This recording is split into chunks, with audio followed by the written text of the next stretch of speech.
Good evening, you lovely lot. How you doing? It's Middle-Aged Gamer Guy here, commonly known as Mag. Welcome to another Tuesday night gaming chat where we talk about all the latest gaming news and reviews from the last 7 days or so. Broadcasting to Twitch and YouTube. Let's say hello to everyone who's in chat now. There were some very early birds today. But me say, yeah, you look better. Yeah, I thought my eyes were going to explode out of my head last night while I was on stream. Just, I don't know whether that was the game doing it to or other things. I don't know, but all will be explained later.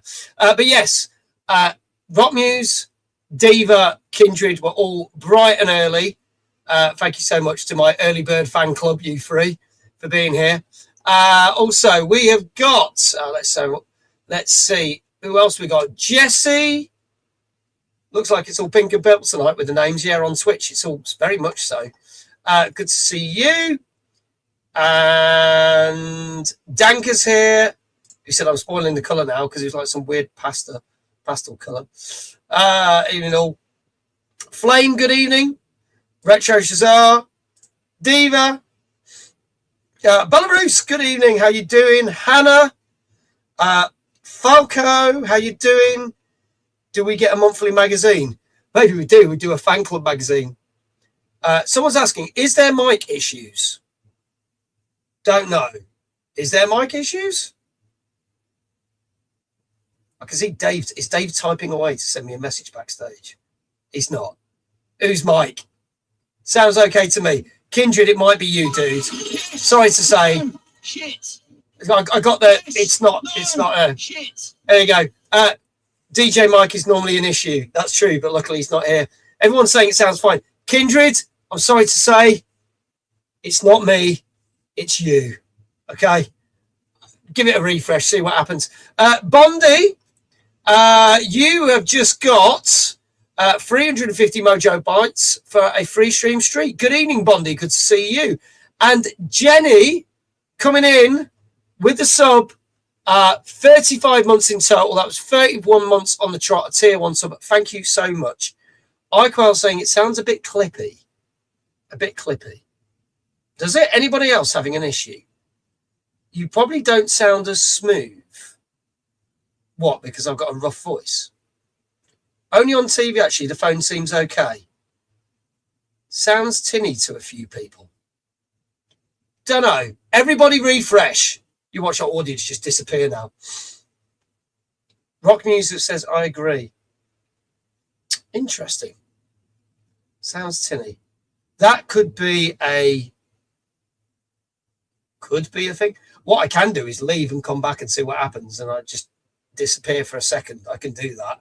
Sorry to leave you in a lurch. Let's see if this makes any. See, everyone's saying this sounds fine, so it's like 50-50.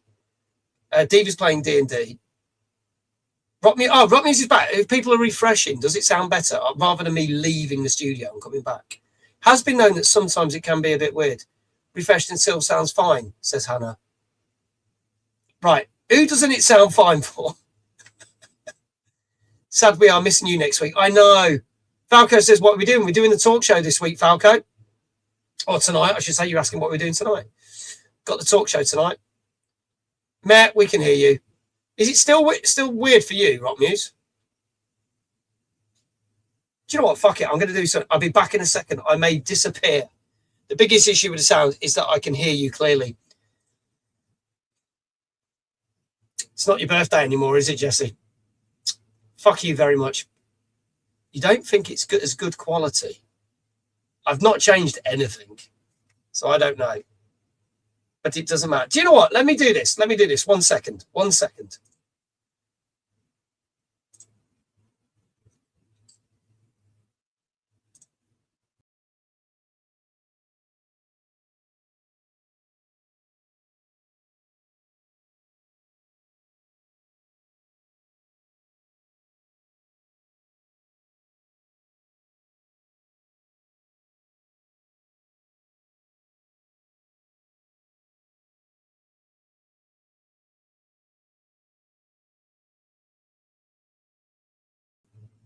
Try that.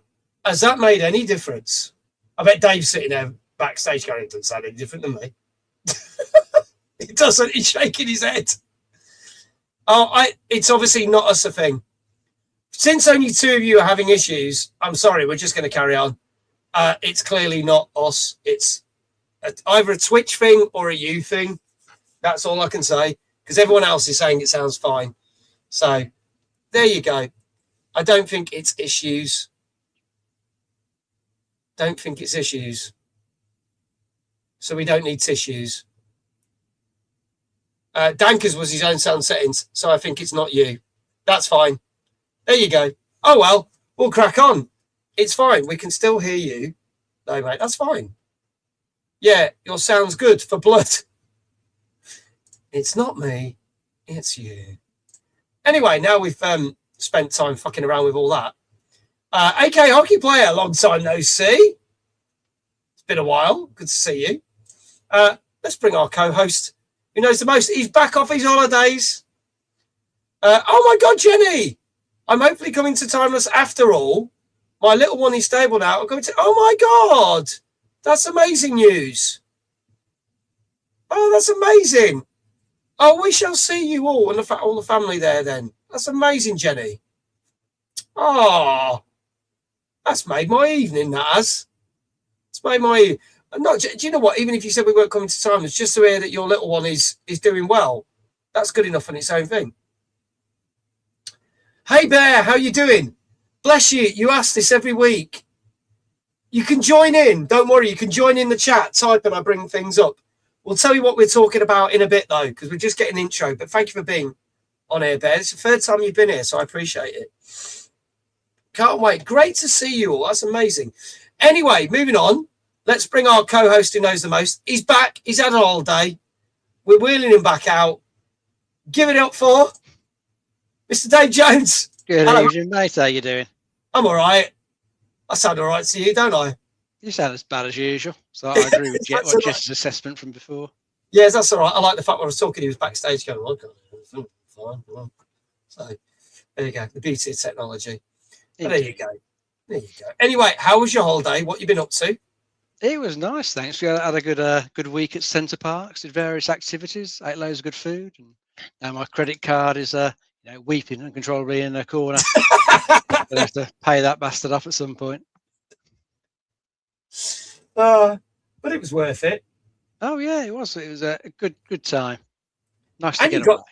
Yeah, and you got some gaming in, you were telling me before we started the show as well, which I thought was quite funny. Yeah, that's right. I took the Xbox with me because I quite fancy playing Halo when it came out, because it came out last Tuesday, I think it was, while I was away. So I took the Xbox because we could stream Netflix and Disney and YouTube on there anyway, which is always useful. I was tending to wake up quite a bit earlier than the rest of the family. So while I was waiting for them to wake up and then get ready, I could just flick the Xbox on and get a good couple of hours of gaming in each morning. So that works out quite nicely. Blasted through Halo in next to no time. That's amazing. There you go. He's finished it as well, folks. He's completely finished it. So I'll give his opinion on that a little bit later on. Anything else you've been playing? The only thing I was playing before that came out was Black Flag. So just carrying on with that. Move the story along a little bit, but it's one of those open worlds where you just kind of keep getting distracted by all the side stuff because it's quite fun, especially getting into like the ship battles. Done quite a few of those now, still enjoying them. Yeah. Whereas I got bored of those quite quickly in which is the Assassin's Creed in Greece. Not Skull and Bones, the Assassin's Creed Odyssey. Combat in that got a bit boring quite quickly. But then it was just like, I think it was throwing spears and shit like that between ships. Cannons and pirates make it way more fun. Still enjoyed it in Black Flag. No, it's good. Can't wait to hear his thoughts on the prologue for Halo campaign involved. I was at Centre Parks once and heard a former Premier League footballer complaining it was expensive on the next bowling lane over. I thought that sums it up well. Amazing time, but you pay for the privilege. Oh, yes. Yeah. Good evening, Nightwell. It is expensive. Yeah. Good evening, Chloe. Good to see you. Halo, good campaign, ? Dave, do you not agree that there's no co-op or multiplayer in this version? Or do you agree that, I think he means, do you agree there should have been? Well, it would have been nice they could have included multiplayer. You've got co-op in there. Yeah. So up to 4-player co-op. So yes, 2 in the original version, up to 4 in this one. So co-op's there. Just it would have been nice to have multiplayer as well. Yeah. Yeah. God knows what we'll see in the multiplayer game. Yeah. Evening, Matt. How you doing? He says, hope your head's better. Yeah, mate. So for those who don't know, while I was streaming a game that we're going to talk about on tonight's show, about 3/4 through the stream, halfway through playing the game, I just got hit with a really bad headache. Oh, no. And everyone said I looked like my eyes were stoned because my eyes just went pink. It felt like they were bulging out my head, so we had to end stream 40 minutes early. I had that headache until 10 o'clock this morning. Oh, lovely. Yeah, so that was great. But it went. So there you go. Falco says, so co-op campaign is available. Can you go online to find people to play with? Ooh, I don't know if it does that, actually. I'll have to double check. It might just be you got to invite friends. I think you... I'll have to double check. Yeah, don't it does have matchmaking in it. They usually don't put matchmaking in with co-op, which can be a pain. Don't quote me on this. I get when I was trying it out, when you ended up getting a test message by accident while I was at Radar Festival, I think you can do 2-player online with friends. You can do 2-player local co-op, or you can do 4-player online.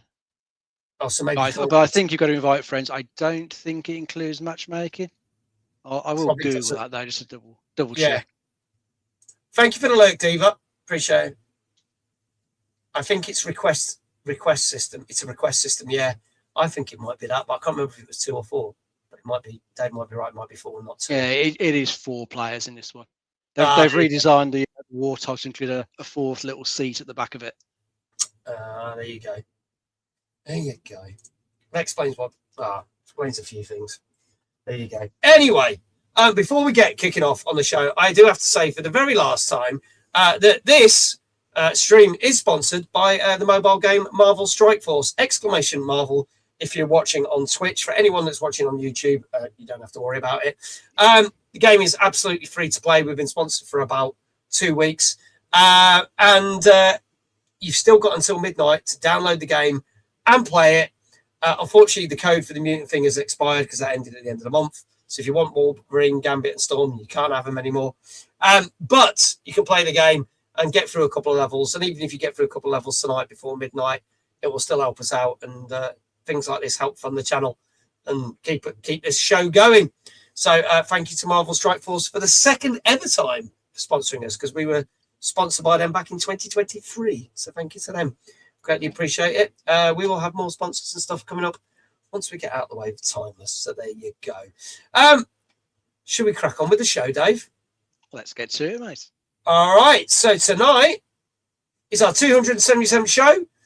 Tonight we discuss Halo Campaign Evolved, which we've just been talking there, Mistfall Hunter and Relic, the First Guardian. Plus, we're going to discuss the UK price rises for Xbox, and we're going to look at the PlayStation retail charts, among other things. All that and more on the show. Now, you'll notice we have no guests. We were due to have the Gamer Guide on the show tonight. Unfortunately, Emily and Sawyer were supposed to be on. Emily is rather ill, and we hope that she gets better because she's got to be with us for Timeless next week.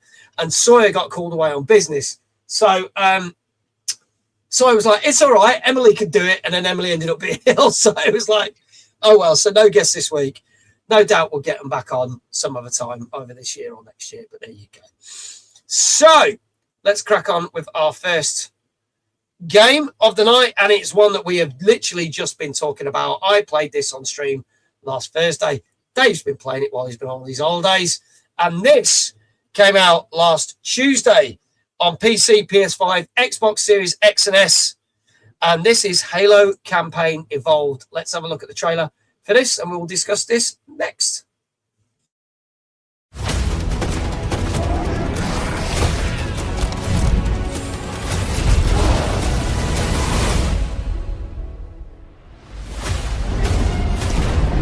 I want everyone at their stations. Everyone, sir? Everyone. Whoever controls Halo controls the fate of the universe. Oh, you greenhorns who wanted to see Covenant up close. We're coming in too fast. This is gonna be your lucky day.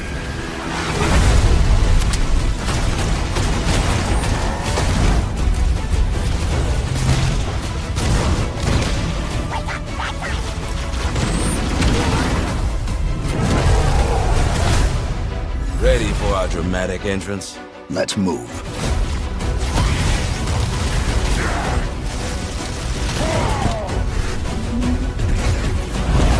Hold your fire, my children. Are you not impressed with our work here?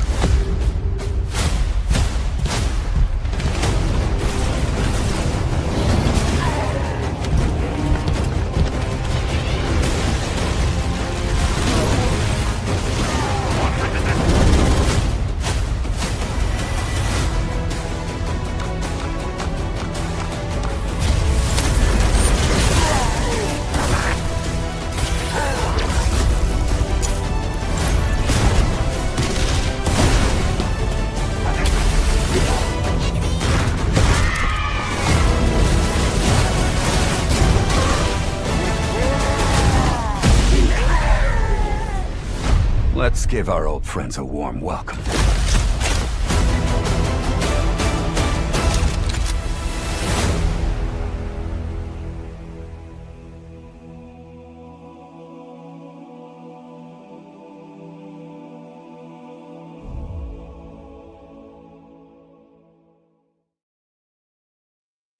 There you go, folks. So Halo campaign evolved. For those that know me well know that I don't like Halo. But I played this anyway on Thursday because I will always give everything a fair shout. As Falco rightly mentioned, there's no multiplayer in this game. It's purely just the standalone campaign with some extra bits. So to tell us a little bit more, Dave's going to explain why this makes this a little bit different to previous versions, because this is the third time we've had this game now. Yeah, that's right. We had the original back at launch, the original Xbox. Then I think it got another release on the 360 before getting an anniversary update, and then getting repackaged into the Master Chief Collection, where you can still play it, now in its entirety. It still plays and looks good there. This version, what I think the reason they've gone back and made this is they were switching in the main engine from, I think, the Blam Slip Space engine to use Unreal Engine 5. So good test bed. Try and remake one of the original games. Remake it in the new engine. Try and get it all up to scratch before you move on to something new. So this is pretty much all in Unreal Engine 5, but it's kind of like the Oblivion remake you had earlier in the year. This has still got part of the original engine there. Just do some stuff like some of the AI things. Some of the way the physics work and etc. Whereas Unreal Engine 5 is just doing all the nice, pretty graphics that we can see. And I think the version of the original engine they're using is the Halo Reach engine. So the AI does feel a little bit different when you're playing this version of the original game compared to what we had on the original Xbox release. Yeah. So things like the elites just feel a little bit different. I was doing a little bit of back and forth there on one of the levels, and on the original game, the elites would tend to run off and hide when you pop their shields, and then they might try and sneak up on you afterwards. Whereas in this one, it feels more like they do kind of just stay there in the open once you pop the shields, and you can take them out. But so I would say the AI isn't quite as good. I was still having a good time playing it. I blasted through all the missions last week. The only mission that was really annoying me at one point was one towards the end, which is where you've got to you go back to the Truth and Reconciliation Covenant ship, but then you go outside of it to try and get back to Captain Keyes, and it just kind of felt like instead of trying to sort of keeping the original sort of AI, the difficulty, it just felt like they'd put more enemies in there. So it was just getting a bit ridiculous sometimes, the amount of enemies that were there. You're trying to get for the level, but your shields are getting popped quite easily, and you're not getting time to back off anywhere to let them recover, just because of the amount of enemies that are swarming at you, and you got nowhere to go. So whilst I enjoyed it, I don't think it's as good as the original game. Yeah. Graphically, it looks really nice. That can't really fault. That does look great. Some of the bits that they've put in it that came into later games, like the vehicle hijacking, the recharging health, things like that, I don't think they really add much to this game because the game was never designed with those in mind. So they kind of feel a bit, unnecessary, really. And similar things where if you use the rocket launch now, it's got the homing functionality that later games had, which kind of makes some of the encounters against the Banshees a bit easier because you just lock onto them. Whereas before it took a little bit of skill just to line up your shot and take them out as they came straight at you. So again, bits like that just kind of take away from it, I think. But if you've never played the original, you're not going to notice those things. You're probably going to perhaps enjoy it a little bit more. Okay. But apart from those things, I think they've done a good job with the last few levels because they've redesigned the library level, which is always one of the notoriously worst levels in like Halo, just because of kind of like how boring and repetitious it was. It wasn't that great a level the way it looked. So they've completely redesigned it in this one, and they kind of inversed it. So instead of going like from bottom of to top of the level, you're going top to bottom, and the further you go down, the more like flood corruption you see in the level. So it's got a bit more sort of visual storytelling to it. Looks more interesting, doesn't feel as repetitive. And again, for a couple of the later levels where you do a lot of the backtracking, they've like blocked off some routes and added new ones to go through certain sections, so it helps break it up a bit.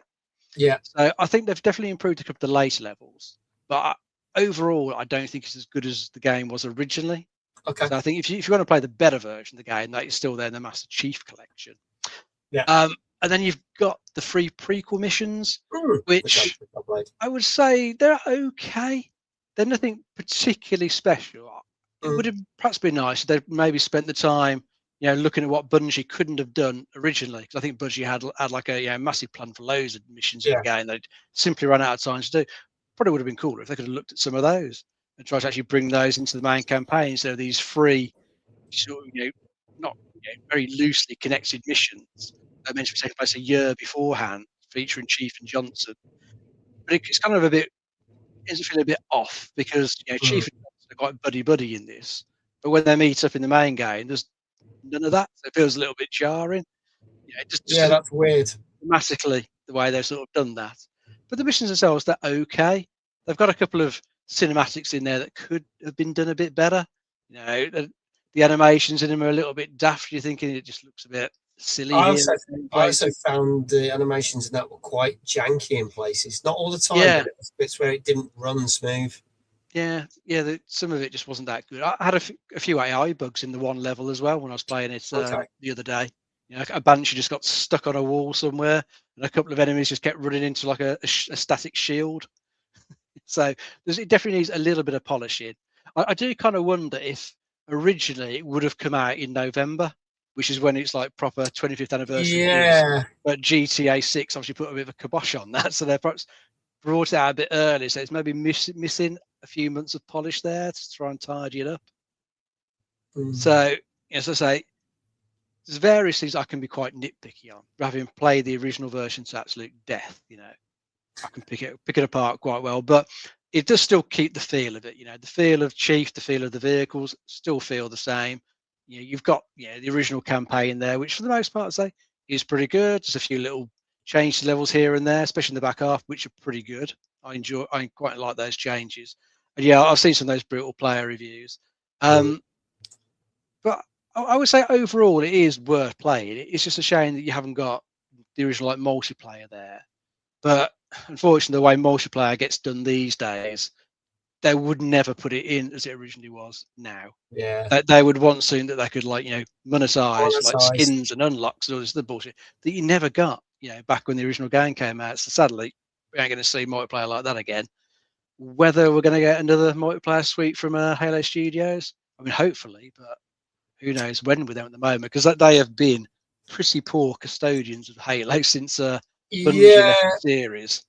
And not only that, obviously we talked about a couple of weeks ago the fact that there was a planned multiplayer project, but that's been now scrapped.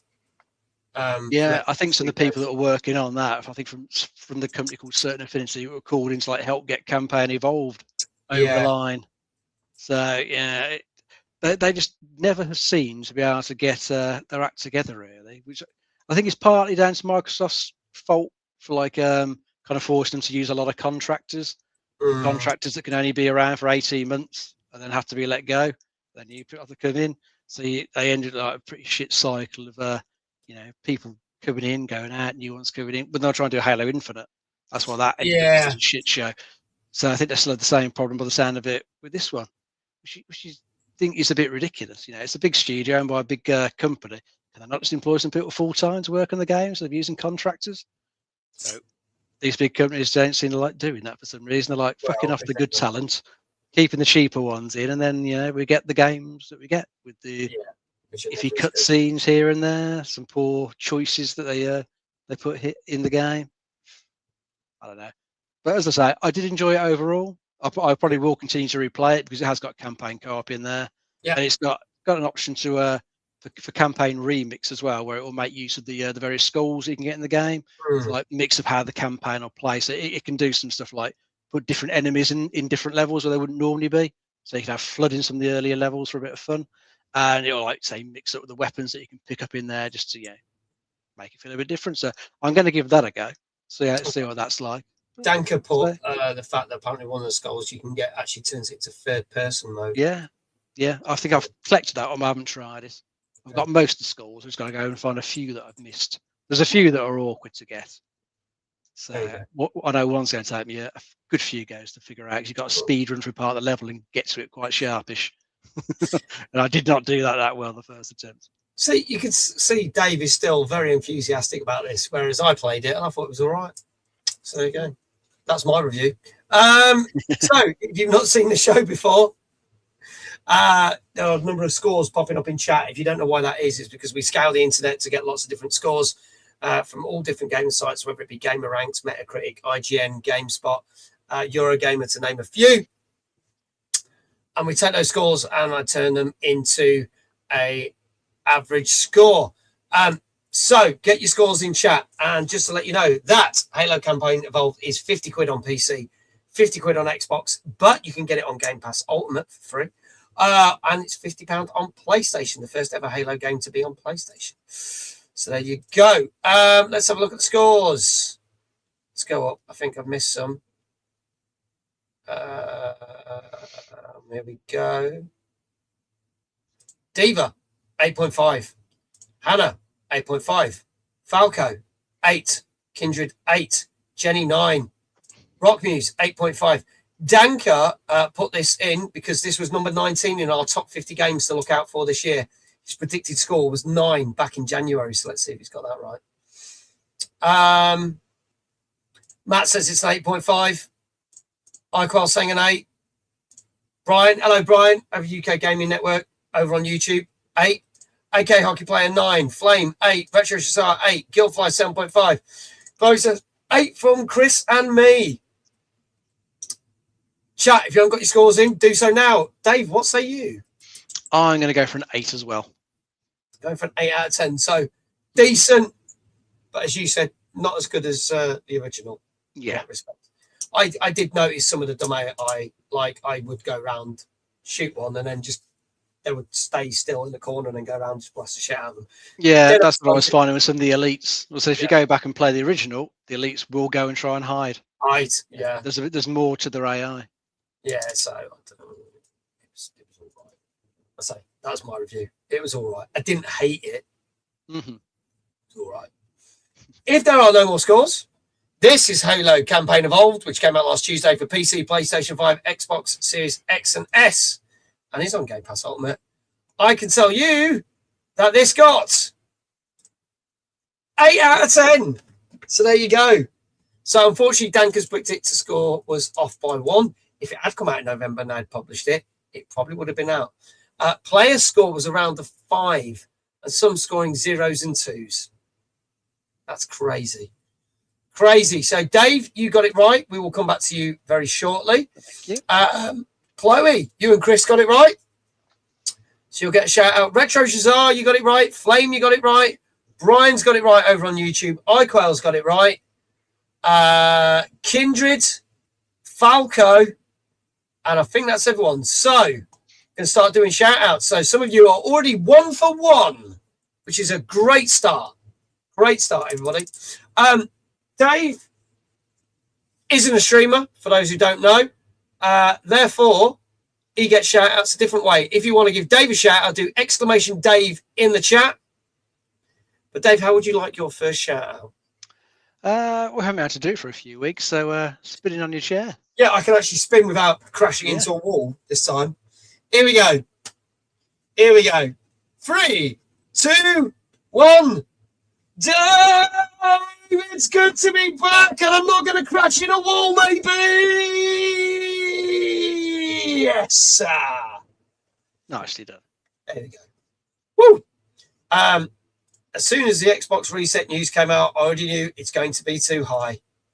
There you go. It's a shame, but there you go. Pressing buttons. There we go. So there you go. Congratulations to all of you who got it right. Let's move on to our next game. Beautiful, like a ballerina without using their legs. Smooth spin and no blood. No blood spelt. That's a good sign. It's a good sign. Let's move on to our next game. And this is something that AK Hockey Players said they're enjoying right now. This came out on Wednesday on PC, PS5, and Xbox Series X and S. Let's have a look at this. This is Mistfall Hunter.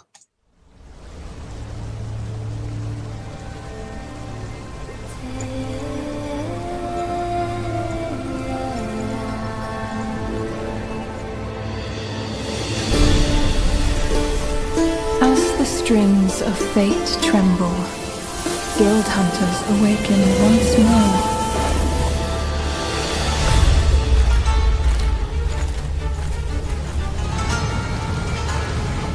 Gilden mist gathers, guild blood pulses,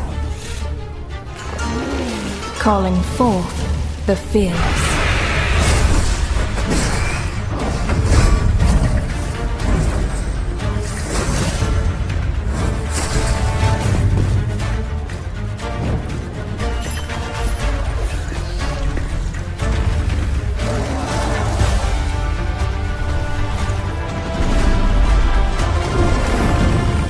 Hunt for hallowed riches. The greatest threat may not be monsters.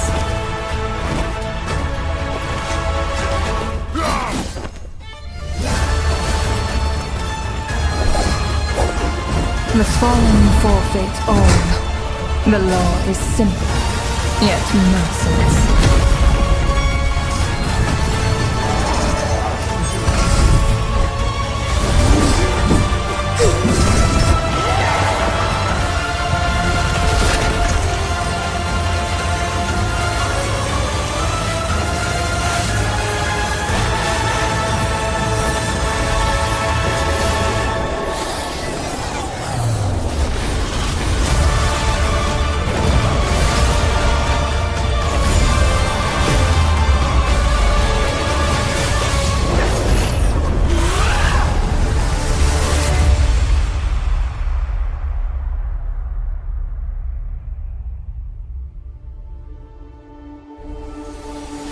Will you return triumphant, or become another offering?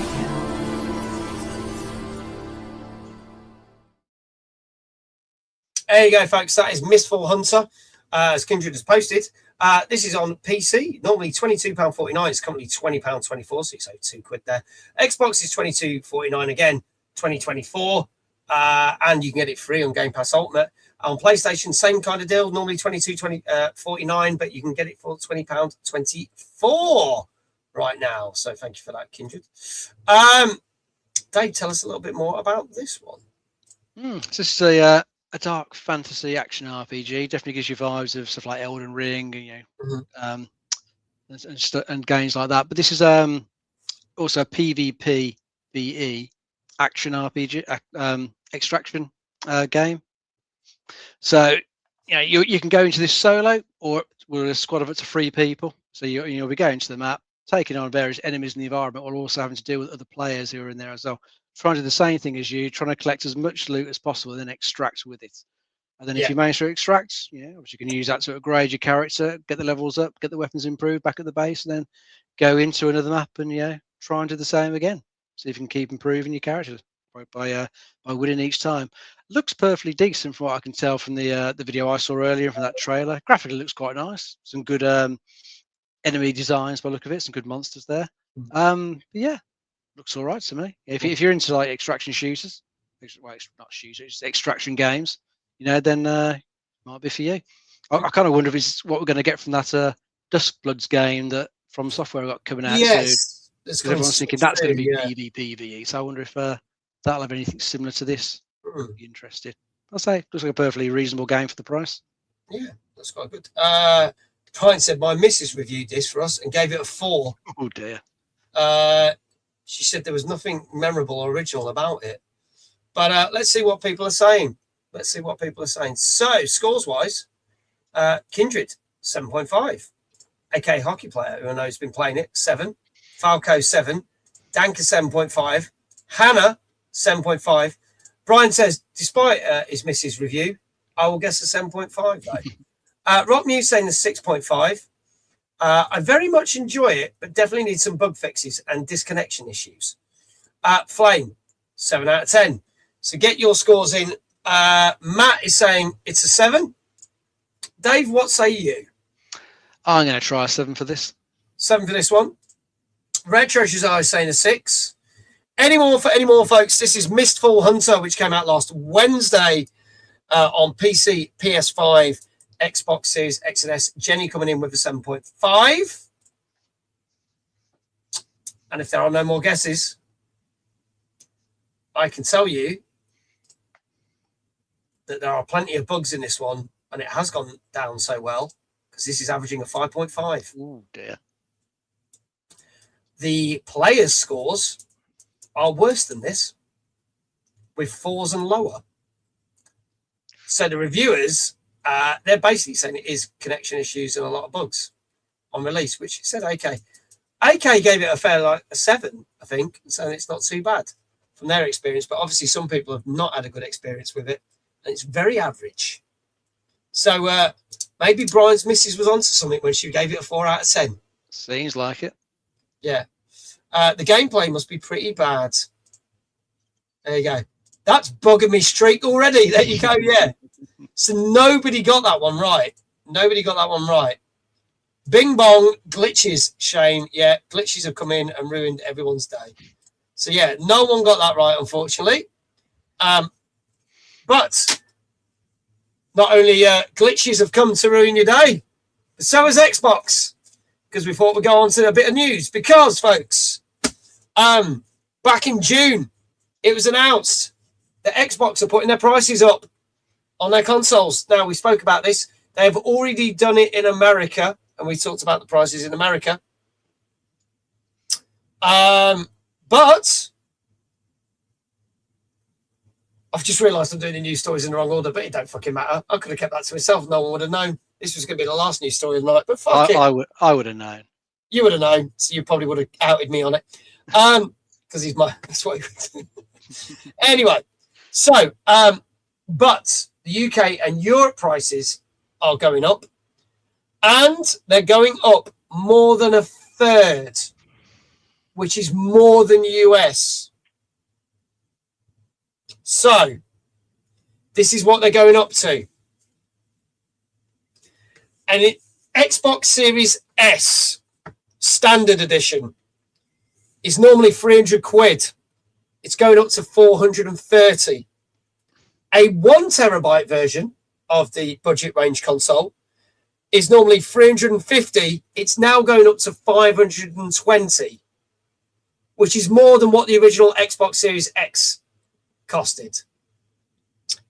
For the Xbox Series X, the 1 terabyte version is going from 450 to 620 pounds.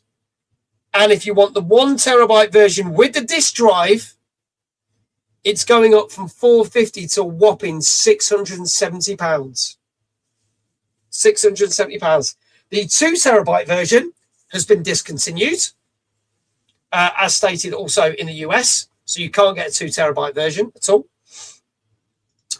And Microsoft said the reason that their prices are going up, it's not just only because of component prices and stuff, but because they're investing into the AI centers. And because they've been focused, that has driven the prices up.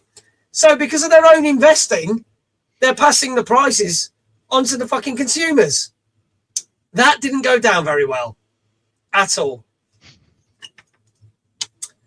Dave, your thoughts on this, and chat, get your thoughts on this as well.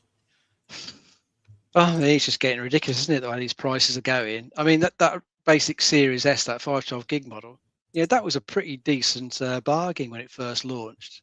But now it's like, it's close to what, the Series X 1 terabyte disk version launched at. I think that was 449 at launch. So it's like 20 quid off that now at 429 that Series X. It's getting ridiculous. And, they always mention that they're in like third place as well in like the console sales. This isn't going to help at all. I think at the moment, like I had a quick look at like PlayStation 5 prices. They're much better at the moment. It goes just over 500 for the digital version. I think 569 or something for the 570 for the disc version, the basic PS5. So I mean, there's no reason why you would even consider buying an Xbox anymore. I wouldn't now. Unless Sony put their price up again soon. You just go PS5 all the way at the minute. Yeah. Xboxes are just kind of sad to say, because I do still like the console, but they're just kind of like, it's pointless buying one at the minute. Yeah, really it's wrecking it. Yeah, sadly so. And but I say, seeing these prices does not fill you with confidence for the next gen console prices. Does it? No, not at all. This was another discussion me and Dave were having before we started the show, saying that you're going to get to the point where it's going to cost you thousands for a console. Not everyone's going to play it. People are going to rely on sort of back compatibility, or that they run the older gen for longer. So there you go. Yeah, I think they're going to have to. I mean, we saw cross-gen run for a long time. This generation, stuff is kept going out of the PS4. It is going to be longer for the next gen. If they are like, say, £1,000 plus, like people speculate at the moment, then there's just going to be a lot of people who just can't afford to upgrade, or just simply won't want to at those prices. So I think they're going to have to keep releasing stuff on the series consoles and the PS5 consoles for quite a while. Yeah. Jenny says, do you remember Grumpy Old Men on BBC Two about 20 years ago? No reason. They look just like that. Fucking Xbox. Anyway, and we know what's going to happen. They see new prices soaring, so second-hand resellers are going to put their markup as well. Yeah. Highly likely. So there you go. Not good news. I wanted to thank Gozzo, because Gozzo, I don't think Gozzo's here, but Gozzo tipped me off about this last night on stream, and I'd heard about it, so we wanted to put it in as a news story. But there you go. Thank you to Gozzo for being the first one to give me a nod. Tell me about that. We'll have more gaming news coming up a little bit, but on to our next game. And this is a game. This is a random thing, if not, but it looks a lot of fun. This came out on Wednesday on PC and Xbox Series X and S, and this is called Truckcun is supporting me from another world. Seriously, that's what it's called.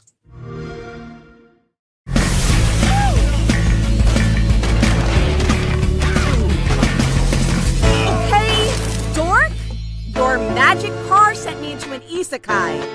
We can talk about what you did later, but for now, I need you to drive.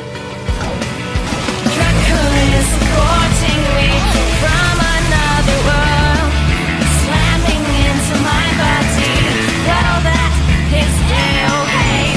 I can breathe a potion, or maybe just a piece of armor, and I'll help a friend to get real strong and fight the boss and save the day.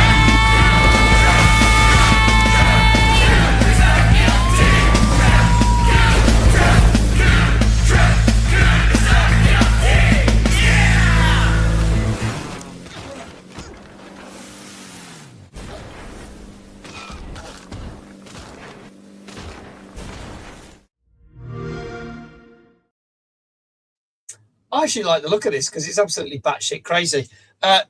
This is called, again, Truckcun is supporting me from another world. No. Bing Boy anime game. I mean, it's not as bad as name as the 372-year-old streamer who calls himself middle-aged.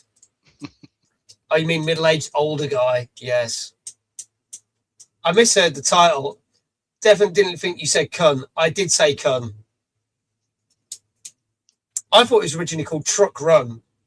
I think that's what I said to Dave last night, and then realised it's called Truck Run. Careful with the jokes, all right? We don't want a bunch of trucks in the chat. I have no idea what we watched. I don't think any of us did. Dave, for those who don't know what we watched, please explain this one. Yeah, this is a bit of a a sort of daft story game. Your main character is a guy who's driving a truck, happened to run over some woman, and instead of like just outright killing her, her consciousness seems to have got transported to like a fantasy world. I think it's isekai, it calls it in the trailer, and she gets back in touch with you to tell you that she needs your help to like find a way to escape from that world and come back to life, which kind of pretty much involves your guy doing various challenges in the main world to send stuff to her fantasy world that she can then, I think, perhaps uses like armor, or sends enemies there. You'll get asked to like run over more people, so like run over 50 pedestrians or something stupid like that, and they'll get sent to the fantasy world as monsters for her to fight. Yeah. And you have to do like other tricks. You have to like say escape from the cops, or like reverse in a direction for X number of meters, cause so much damage. You'll be doing challenges like that, kind of like over and over again to sort of I think get her to like sort of power up her skills in the other world, and then there's some sort of like gate or something to be able to come back to life in this world. So it's definitely got like a bit of a bizarre premise to it. Looks like it could be a good bit of fun just racing around this little open world, just causing all sorts of destruction. I think from what I was watching on the video earlier, it looks like the things that you get asked to do could get a little bit repetitive. You could be asked to like drift quite a lot, or reverse quite a lot, and cause so much damage. So I think it's got fairly repetitive missions for you to do. But I don't think it's a particularly long game. So 3 hours, apparently. Yeah, so it's probably not going to be too bad in that case. Whilst has got those repetitive missions, it's not going to really outsay its welcome too much in 3 hours. If they'd have tried to stretch that to a 20-hour game, it probably would get very boring. You'd switch it off. But if you say it's 3 hours, that's perhaps not too bad. And looking at the prices Kindred's just put in, it's not too expensive either. So if you fancy something that's a bit batshit crazy, then yes, looks like it could be a lark. Normally 16 quid on PC, but it's down to £12.79 at the moment, and on Xbox it's £16.74. This is the sort of thing you'd expect to be on Game Pass day one, but weirdly it's not. You'd think it'd be on there. Maybe it'll be there. Yeah, you would. I mean, it might pop up at some point. Yeah. My favourite isekai is actually a King of Fighters one, where the resident joke character ends up hundreds of years in the past, and at the start of the big family conflict drives the rivalry between two of the main characters in modern day. So apparently it's a big anime trope. It's about £3 an hour for the playthrough. That's about all right value then. Bad, to be honest. Yeah, or £4 if you're playing it on the Xbox, £4 an hour. Okay. Oh, it's 5 hours long, not 3 hours long. There you go. Well, then you get more money for your thing. But there you go. Let's see what people are saying with the scores. Get your scores in now, chat. Dank is saying a safe 7. Falco saying a 6. He says it's not for me. This is nuts, says Matt. 6.5. Okay, Hockey Player says 7. Brian from the UK Gaming Network says a safe 7. Kindred saying a 7. Quickman saying a 7. Hannah saying a 7. Jenny saying a 7.5. Rockmuse saying a 6.5. And iQuell saying an 8. Dave, what say you? I'm going to try a safe 7 for this one. Safe 7 for you as well. Flame saying a 7.5. Any more for any more? This is Truck Kun is supporting me from another world, which came out last Wednesday on PC and Xbox. Retro Shazar saying a 7. If there are no more guesses in chat, I can tell you that this got 7 out of 10. Hey. There you go. Dave, you got your second one right. There you go. Awesome. Easy to say than him saying Muso's name. Yeah, Muso Liazla. I'll get it right eventually. So well done. Well done to Retro Shazar, Hannah, Quickman, Kindred, Brian over on YouTube, AK Hockey Player, and Danker. So there you go. Some of you are probably 2 for 3.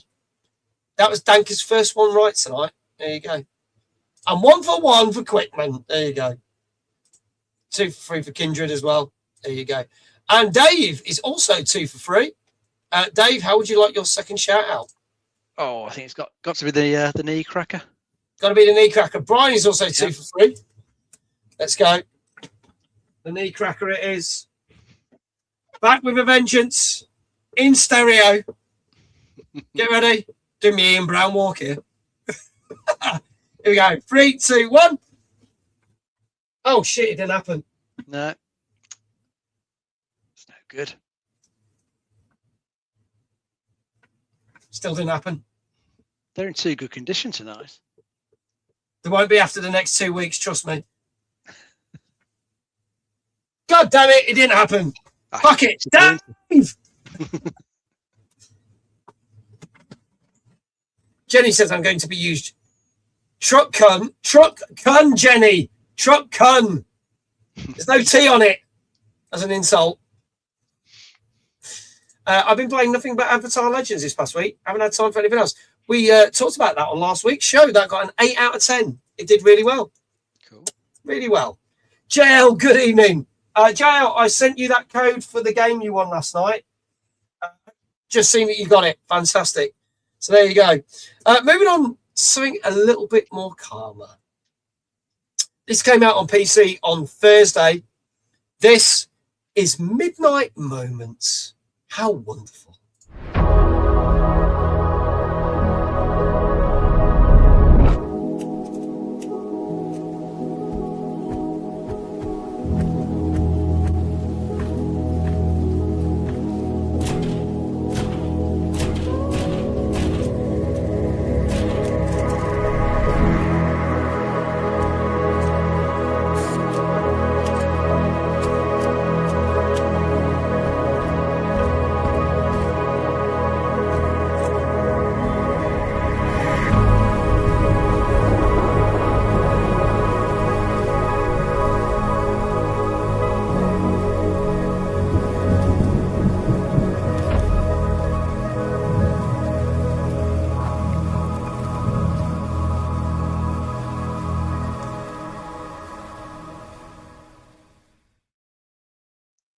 There you go. I've seen this advertised through a couple of press offices, but didn't really understand what it was because it feels like, I mean, I may have got it wrong, but from first impressions, it feels like it is just a cyberpunk city builder Blade Runner-esque thing with no actual objectives. You can time to take your time. Is that correct, Dave?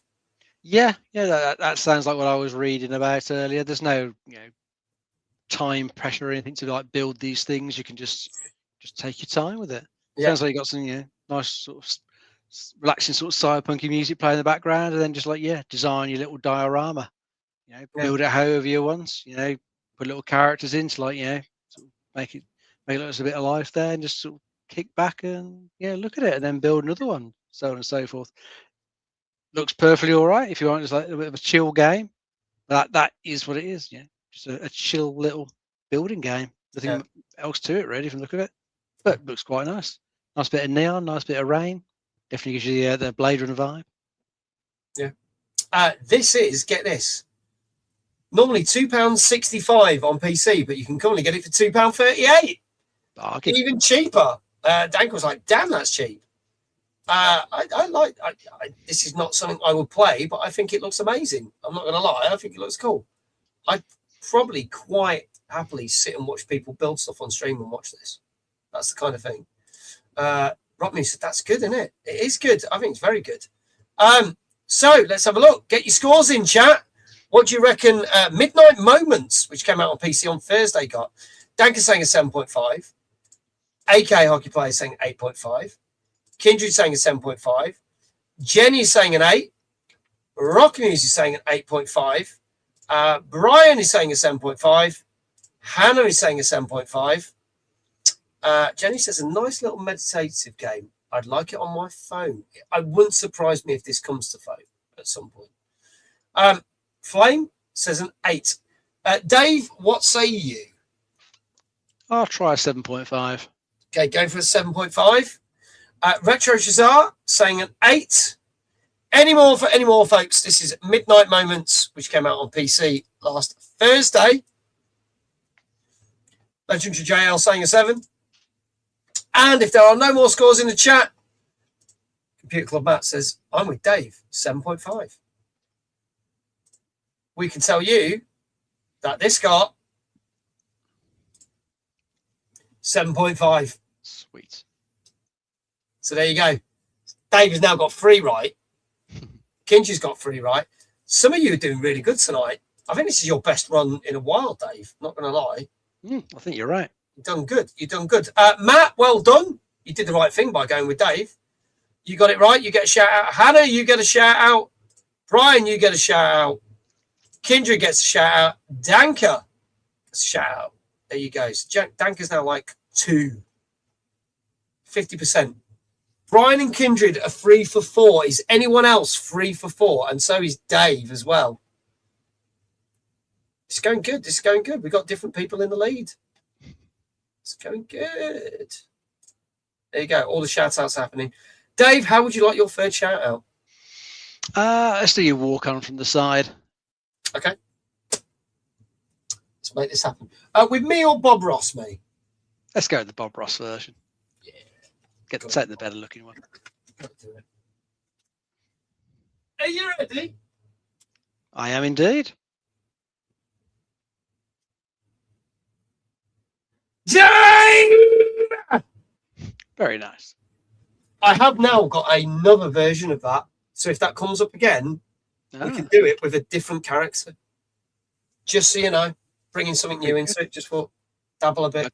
Need some variety to these, don't we? Yeah, I won't. Some of you on the stream might know what it is. Dave won't know, so we'll see where we go with that.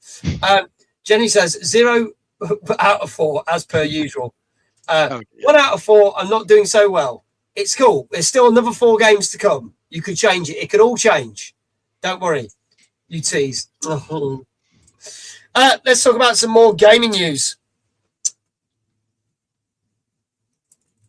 Do you know what? I'll actually do the story that I wrote that was going to be the second story anyway. I'm going to work backwards just to be a pain in the ass.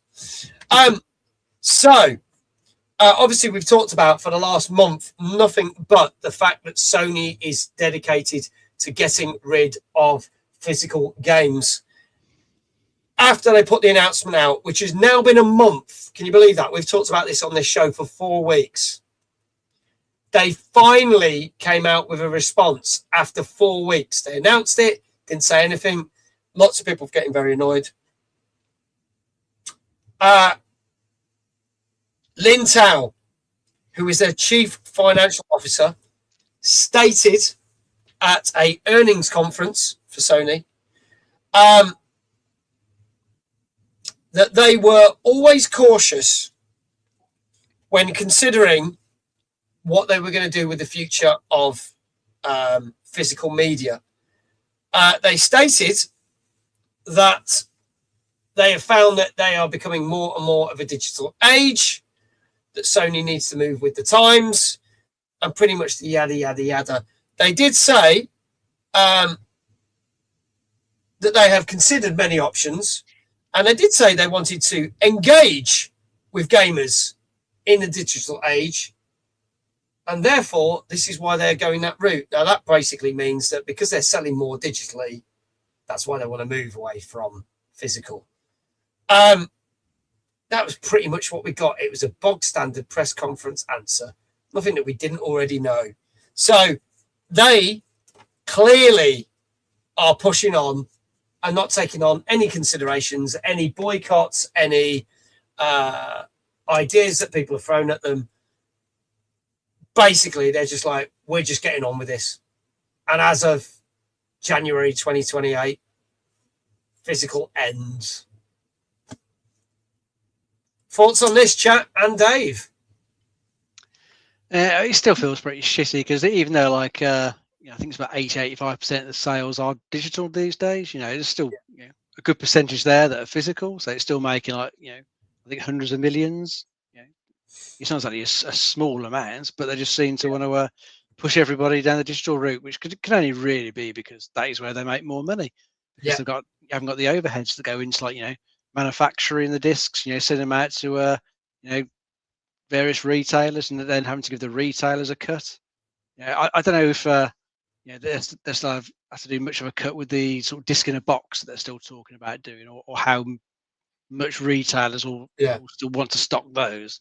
We'll have to see, but I think ultimately they want to just drive more people to their own storefront, which is where they can make even more money. So it does just feel like it's mostly about making more money. But it's just a shame that it's just taken away the option Because whilst I have brought tons of stuff digitally over the years, I've been quite enjoying buying some physical stuff recently. Because some of the things that I'm not 100% sure if I'm really going to like, or I'll probably never like play again.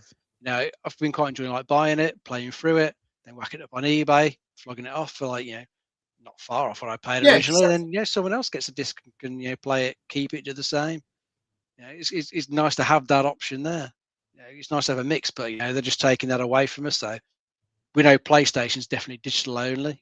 Don't know 100% about Xbox, but chances are they're probably digital only. But at least on the Xbox side, they're going to have an option to like transfer any discs that you've got to like a digital license. So I think that they haven't announced that fully yet. I think they'll probably announce that later this month, but still was some talk about it today. So that at least sounds like a solution. If you have already got discs, you can put them in a console once this update goes live, and it'll assign a digital license to it, so you can carry on playing it as long as you keep the disc. So as soon as you sell the disc on to anyone else, the digital entitlement goes over to them. But PlayStation, haven't talked about anything like that. So if you've only ever had a physical collection on PlayStation for PlayStation 5, PlayStation 4, and then you get PlayStation 6, it doesn't sound like you've got any way to play those physical games or play a digital version of them unless you buy it again, unless Sony come out with something. But unless it doesn't sound like, which is a bit shit, or unless they release a disc peripheral for the PS6 that will just play the older discs, even if they're not going to bring out any new ones. But they haven't said anything like that at all. So we need to wait until it's a bit more news. So looking at Brian's comment, it'd be quite nice to see if a nice boost to physical sales go to maybe make them reconsider. But I don't know if they could easily turn around their plans, because I think the plants that they use to manufacture these things have already been training the people that work there up to what they're going to manufacture there instead. There's retooling the plant to make these alternate things instead of discs. So how easy they could go back, if they even wanted to go back, I don't think they will. I think they just ignore all the complaints from the consumer and just carry on with what they want to do. Yeah, which is sad. It'd be quite nice if we could force their hand, but I don't think it'd be that easy to do. It's mental. I think with Xbox, they've got the advantages that they will do backwards compatibility. And as we talked about last week, they're doing backwards compatibility for PC as well. So I think Xbox is not so much a worry, but with PlayStation it is, because like say you want to play God of War on the PS4 on your PS6, how do you do it if you've only got a disc edition? Yeah. Or are they going to know play it again? Bought it somehow because it was in your library? I don't know how that's going to work. No, I think Microsoft are kind of lucky. I think Microsoft lucky in a way, because they were originally trying to do something like this back at the Xbox One launch. So I think all discs from that point had like a individual code, so you can kind of like tell who's got that disc and log it to an account, which is why I can do this disc to digital. I don't think PlayStation's ever done anything like that, so they probably have no way of knowing. No, I was going to say, and even then, say if you had got it, but then say sold it to a friend, Sony wouldn't allow someone to do that, because they were like, well, do we know that you've still got that copy of that game? Sony would never be that naive. No. Brian says, I have a disc version of Marvel Token on its way to me now, which we'll talk about on the next show, which we'll talk about later, what we're doing with the next show. In some ways, we are partially to blame for this move. If we didn't buy digitally, it would have signaled it's not yet the time. But then again, Sony was always going to ignore figures, since they are stepping away from all physical media, including Blu-ray movies as well as games, which is true. But yeah, I mean, I bought games digitally because sometimes it's just easier and better. Not going to lie. Oh, yeah. Also, so you want to go find the disc, doesn't it? Yeah, it does. And there's also the fact that sometimes you can't get the disc when you want it. You can get the digital download pretty much on demand. And I'm not going to lie, I still probably get about 80% of the games sent to me now digitally, because it's easier for someone to send me an email with a game key than it is to stick something in the post that's costing them money. Sending me email, it's not costing them money. Yeah. So even I'm to blame for that, because I'm downloading shitloads of games to do the streams, and most of them aren't physical. But there you go. Now, So, isn't there something else happening next Tuesday evening? Well, it's interesting you said that because iQuail said, just a heads up, Mag, I can't mod next Tuesday as I'm at a super cool event. Well, that's a shame. That's a shame completely because... I thought he was going to your one. Yeah, I thought he was going to our one, but clearly he's not. Because this time next week will be the VIP evening for Timeless Gaming Convention, because we are 1 week from Timeless Gaming Convention, folks. And there will be a VIP evening taking place right now. In fact, Ashens will have already been on stage and finished, and probably me, Muggins here, will be doing my Jackbox giveaway bonanza, courtesy of Jackbox Games.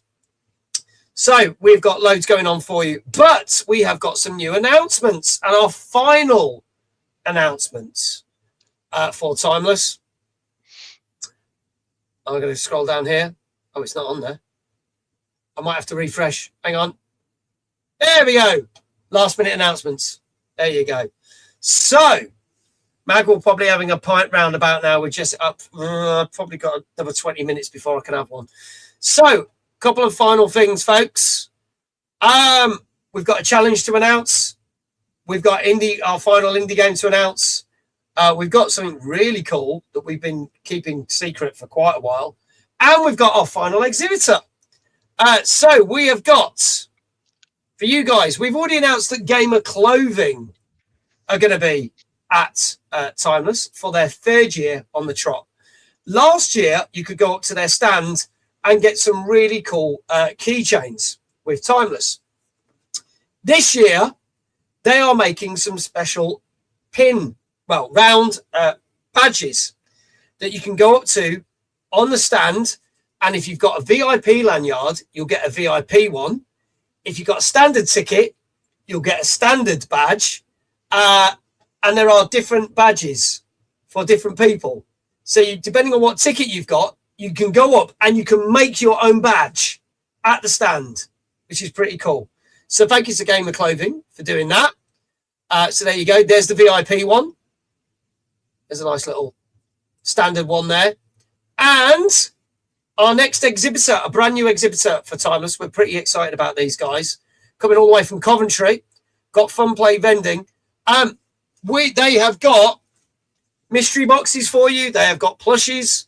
They've got Pokemon cards. But they have got some ultimate grab machines. And basically, you know the old things where you used to get conned? And you put your money in, you grab something, and then you don't win anything. These are guaranteed to win every time. And there's going to be 4 of these machines. And they've got everything from plushies, Pokemon, Pokeballs. Some are £3 a play, some are £1 a play. But you will always win a prize. So you're not going to get duped. There's going to be 4 of these machines, as well as a load of other stuff. They've even got minions. Get it? Oh, bloody minions. There's going to be so much stuff. These guys are going to be there. Also, our final indie game in one of the booths, Ink Strings, a beautiful game that I got to play during. It's been at a lot of shows. I finally got to play it when I was at Develop Brighton. Ink Strings is a really cool game. It's a nice, chilled puzzle game. You can go check it out. There's a gameplay trailer and everything there. It's really good fun, but it does get you thinking on some of the levels. So do go check that out. That was also at Nottingham Video Games Expo, if any of you were there. And our final challenge, I said I was considering this. We've never done Minecraft before, but on the challenge stage, and we will announce times for the challenge stage closer to the thing. We'll put a thing on the event run-up. We are doing a Minecraft Timeless challenge where you will have 3 minutes in builder mode to build something as quickly as possible related to Timeless.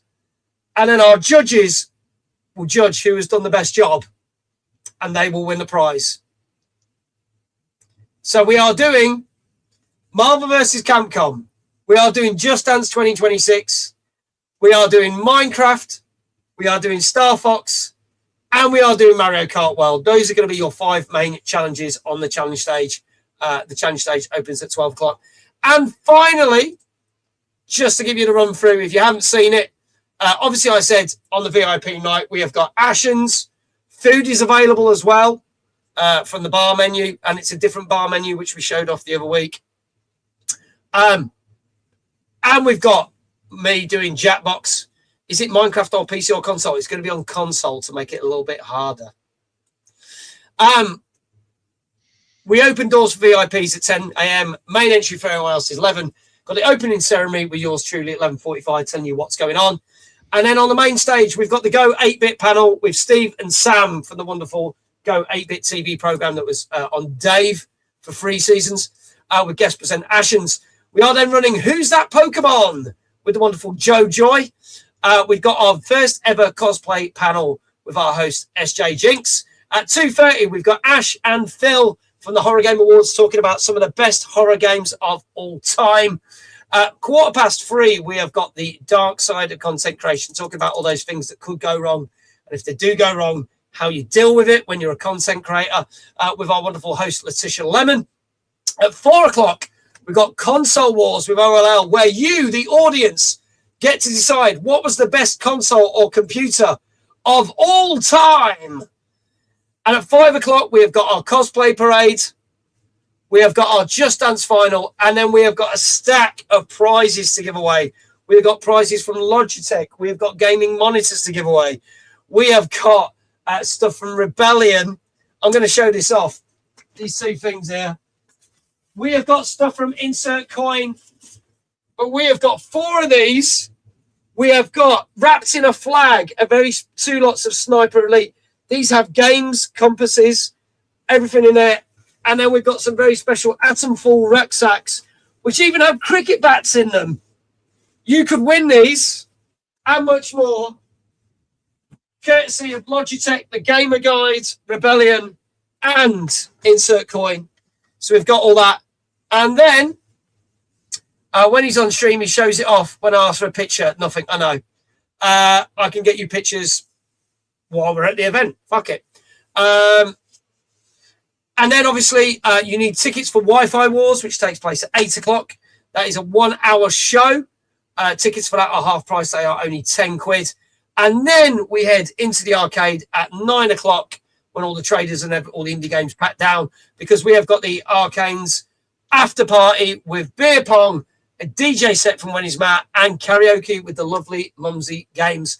And that goes on till midnight. Not only that, we have got our famous, well, it's going to be our world-famous timeless beer and our world-famous timeless cocktail for you to enjoy. But there you go. So that is everything that's happening. All the updates are on the website. All full details will be on. And when we announce the times, we will also tell you what version of Marvel versus Capcom it will be. Iqual said console is better for Minecraft because my daughter might want to go and she plays on the Switch. Well, that'll be perfect. It's probably going to be on Xbox, I reckon, not on Switch, but hopefully that helps. So there you go. There you go, folks. That is everything that Timeless has for you. And we are 1 week away, folks. 1 week away. So if you haven't got your tickets, get your tickets now, because it's going to be fucking great. There you go. I said it. I'll say it myself. We got so much jam-packed, even more so than last year. I've had a sneak peek of the early bird pin badges, and they're cool. Yes, they all got delivered. They look rather awesome. So there you go. Been looking forward to times for such a long time now. Hotel is booked, annual leave booked. The 3 of us are ready to bring on next Wednesday. There you go. Anyway, thank you for all your love and support on that. We're going to move on to our next game. Now, this was a game that nearly caused me to have a brain seizure last night.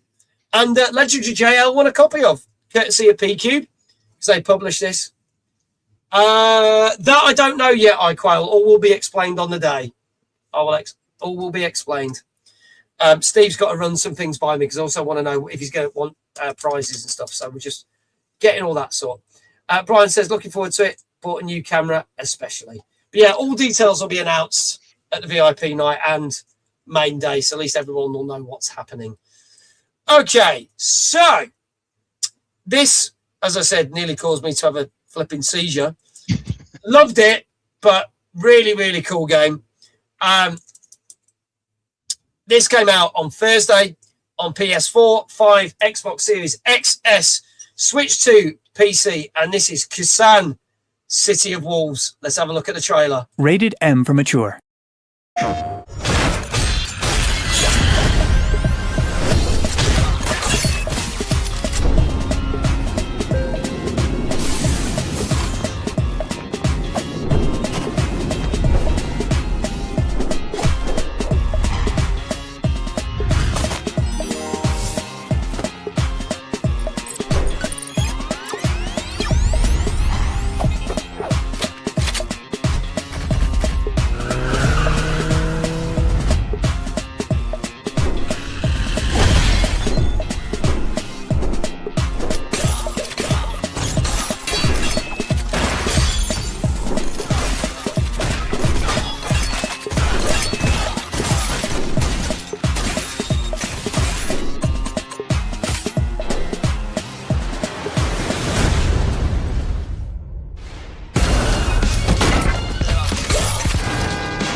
Yes, and the music is class too, because everyone was bopping along when they were watching this last night.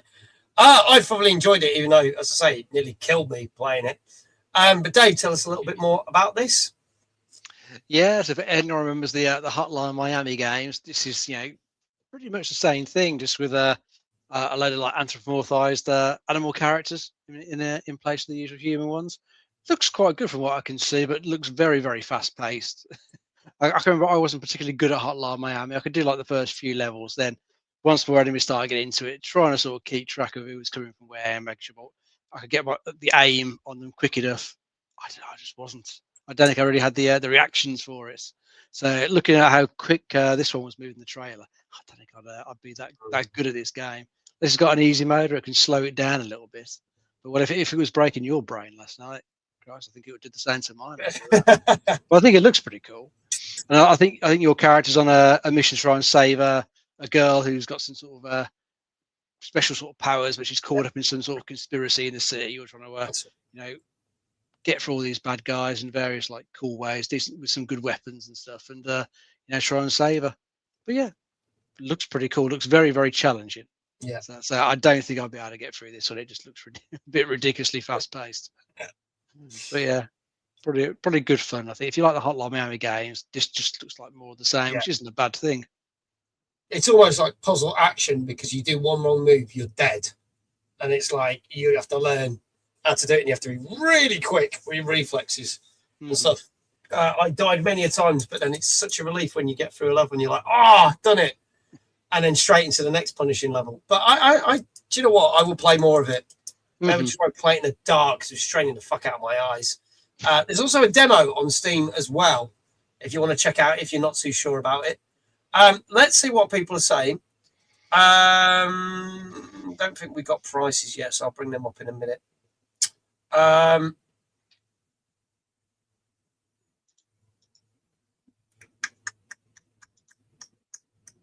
Dank says 8 out of 10. Brian, 8 out of 10. Rock News says 6.5. Hannah saying 6.5. Chat, get your scores in now. What do you reckon Kusan City of Wolves got, which came out last Thursday? Dave? I'll try a 7.5. 7.5, okay. Apparently there's a demo on the Switch 2 version as well. So there you go. And this is not so expensive. It is normally 13 quid. On PC, it's down to £10.39. It's 13 quid on Xbox. PlayStation, we don't know. Switch is £13. So there you go. Flame saying a 7. Scars, how you doing? 7. 8. Retro Czar. Matt said a migraine-inducing 7.5. Kindred said an 8. I've got to bring up the comment that Jesse said because it was actually quite funny. It nearly killed Mags. It was a 9.5. If it had been full death, we would have given him a 10. JL, 6 out of 10. There you go. It's 13 quid on PlayStation as well. Thank you, Kindred. Any more for any more? Kusan City of Wolves came out last Thursday. PS4, 5, Xbox Series XS, Switch 2, and PC. And if there are no more scores in the chat, I can tell you, this got 8 out of 10. Nice. So it's worth the fucking headache. There you go. Worth the headache. Well done to Kindred, Retro Shazar,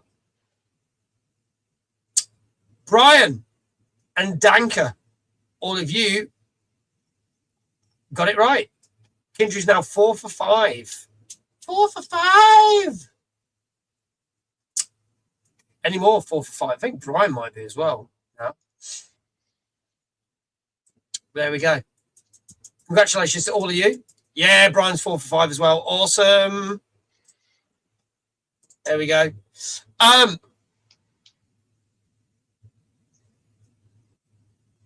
We may get. Oh, don't say that. But let's not go there. We nearly had the word, and now that. Don't want to really lower the tone of the show, even though it's massively lowered anyway by me being on it. Let's move on to our next game. Also out last Thursday. This is also on PS5, Xbox Series X and S, Switch 2, and PC.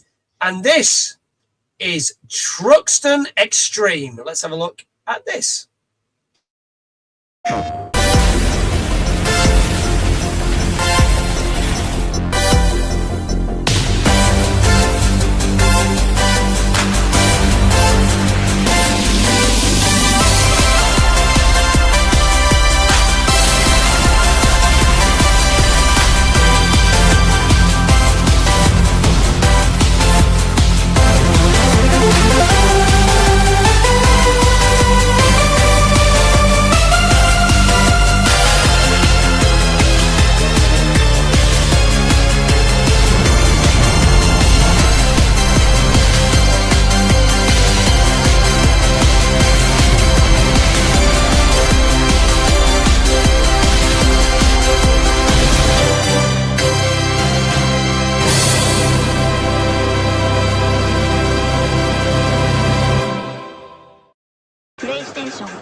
There you go. Banging music, that one. Felt like you're back in the 80s. Brian said this is what I've been playing the most this week. Likewise says I picked this up but not had a chance to probably give it a go.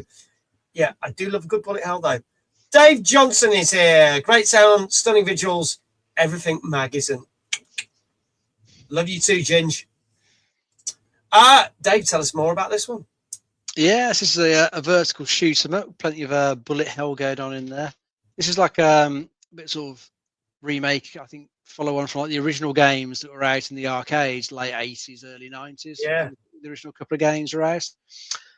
So yeah, been a hell of a long time, between releases. I think the guy that made these did other things in between, but then he sort of kept the license for these, get the rights for him, and he's decided to make this new one, which does look very nice. Looks sort of very sort of faithful graphics wise to the originals, just boosted up to today's standards, just to look a bit nicer. And whereas like the original games were quite like thin vertical shooters, this was like the full widescreen of the modern screens to make it look even nicer. It looks like it works pretty well. And from the video I was watching a bit earlier on, it did look very, very nice. The shooting looked pretty good. The movement of your ships to get through all the bullets looks pretty decent. It looks like it's nice and responsive. So I think for any fans of these types of games, or even people who remember the original arcade games, which I think must have come over here at some point, I think, although they're probably mostly Japanese releases. For any fans of these, this is probably going to be worth picking up and playing. For a good bit of nostalgia. Yeah, I like shooters like this. I do really enjoy them. And the fact they've got everyone, like the guy that originally did it has come back and done it all. That's so cool. This is 21 quid on PC, £19.24 on Xbox, 20 quid on PlayStation, and in between on £20.69 on the Switch. So there you go. Scout Dan, welcome on in. Good to see you. Get your scores in. If you have just joined us, try and guess the scores of what the reviewers are saying about these games. This game is Truxton Extreme. Let's see what people are putting in the chat. Brian from the UK Gaming Network, 8 out of 10. Danker, 8 out of 10. Kindred, 8 out of 10. JL, 8 out of 10. AK Hockey Player, 8 out of 10. Rock News, 8 out. Oh no, fine, we broke the mold. 7 out of 10. Thank you. Dank says, I think this is a bit pricey for 21 quid. I can see it being more like a £15 title. Dan says 7 out of 10. Dave says, I can't guess the score, I'm preoccupied. Flame says 8 out of 10. And we're getting a raise. Awesome. Being raided by the wonderful Ms. Odiax. Hello, lovely. Thank you so much for the raids. Welcome on in, Raiders. Get a little bit of music. Gothy Saint, good evening. Odie, thank you so much for the raids. For those who don't know me, I am Middle-Aged Gamer Guy, also known as Mag. This is the co-host that knows the most, Mr. David Jones. And we are talking about all new games that are out this week. This is called TNGC, where we talk about all the new gaming news and reviews. If you want to have a guess, I know you didn't see the trailer, stick a number in chat between 0 and 10. If you get it right, we'll give you a shout out. You might get it right. You never know. Wonderful me. Yes, wonderful you. Dave Housen, 8 out of 10. Retro Shazar, 8 out of 10. Goffy said hello. Good to see you as always. Chloe says 7.5.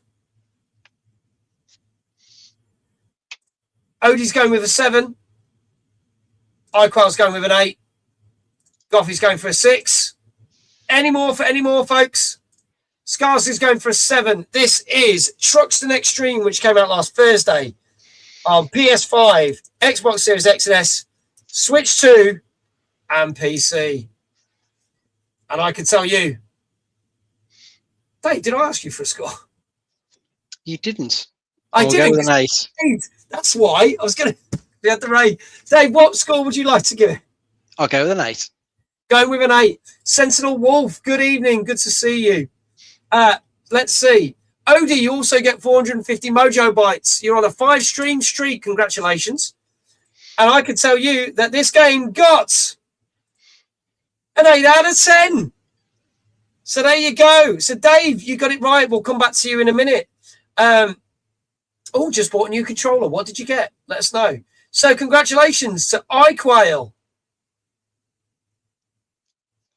Retro Shazar, Dave Housen, Hannah, Flame, AK Hockey Player, Legendary JL, Kindred, and Danker and Brian. That's 3 million shout-outs you got to do, mods. Oh, for fuck's sake, says Dave. Yay, says Hannah. She got one right. There you go. 5 out of 6 so far. Brian's doing good. Who else has got 5 out of 6? Let us know. Kindred's got 5 out of 6. Doing good. Dave's not quite. I mean, Dave is 4 for 6, same as Danker. But Dave, how would you like your shout out? Would you like this variation? Say that again, sorry? Would you like the variation that I was offering? Oh, the other version of the walk-on. Yeah, let's see that. Okay, let's see that. Something new. Something new. First time this has happened. Are you ready, Dave? Go for it, mate. I like it. There you go. And anyone who doesn't speak duck, Quack stands for Dave. There you go. It's a TNGC exclusive. Hope you enjoyed it. There you go. Rock News says I got 6 out of 6 wrong. Oh, bless you. Well done. Still time. There's 2 more. You could get one right. I don't know what branded the controller got, but getting Asus Rock. Oh, nice. Asus Rock Ali Z1 Extreme handheld. Nice. Have fun with that. That sounds amazing. There you go. Well done to everyone got it right. And I am going to say this as I say every week. Please do go follow all these wonderful people that are getting shout outs. They spend the time to come and watch this show every week. Go send them a bit of love back. I just played a new game. So happy it's working now. What were you playing, Odie? Actually, I meant to check to see what you were playing on your shout out.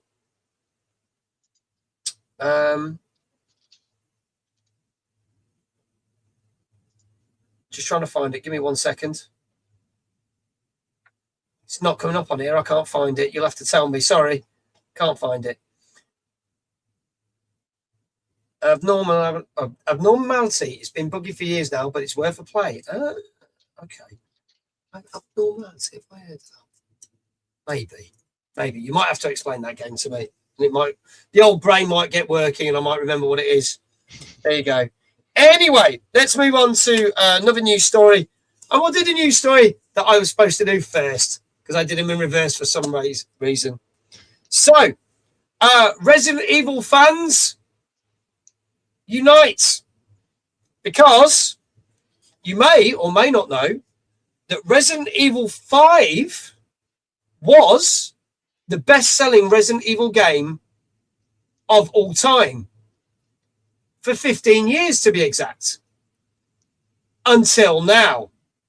Something has pipped it at the post. Resident Evil 5 had sold 19 million copies.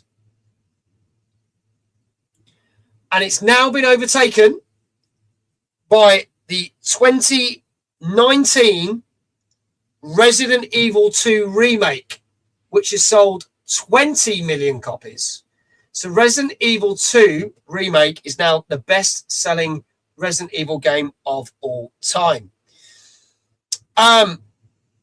Resident Evil Requiem is still doing very, very well and is still on par to be, at the moment, until a certain game comes out in November, best-selling game of the year, swiftly followed by James Bond 007 First Light. But in total, the whole Resident Evil franchise has sold 213 million copies of all games. Other games that Capcom are selling well. Their most recent game, Pragmata, for a brand new standalone game, has shifted 2.5 million copies, which is pretty good going for that this year. And the Monster Hunter World Series has shifted 30.5 million. It's interesting because, as Dave Housen says, a lot of people were very hyped for Resident Evil 5. And even though it's not classed as such a good game, and some people do class it as the second worst Resident Evil, it sold a shit ton on release and has shifted a lot on a lot of consoles and continued to sell a lot. Therefore, it was, for 15 years, the best-selling Resident Evil game of all time. Next up, as we know, next year, swiftly followed, and we didn't think we were going to get a new game so quickly, we are getting Resident Evil Veronica in 2027. We'll have to see if that is as big a success as Resident Evil Requiem was. But yes, snapping at the heels of Resident Evil 2 remake, you have got Resident Evil 4 and obviously Resident Evil 4 remake, and then also Resident Evil Requiem. So, Dave, is it surprising that Resident Evil 2 is now remake has overtaken in the space of, 7 years now, considering that 5 wasn't exactly classed as the best game? No, I don't class 5 as the best game. I was always quite annoyed it was the best-selling one, because I think it's one of the worst. I actually hated it. Never finished it. I was really looking forward to it after Resident Evil 4, but I just didn't like the way it had the co-op in there, and then the forced AI part, and if you were playing single player. And the AI part was just useless. It just spoiled the game for me, and never finished it. So, as I say, it always annoyed me. It was classed as the best-selling one. So I'm quite glad that Resident Evil 2 remake's overtaken it. And I do really like that one. I thought that was a very good remake. So don't mind that one now being at the top, but also wouldn't mind if, say, Requiem overtook it at some point, because I really like that one as well. That was a very, very good Resident Evil game. I think the Resident Evil 4 remake will probably do as well at some point. That was good. Yeah, so that was it. There you go.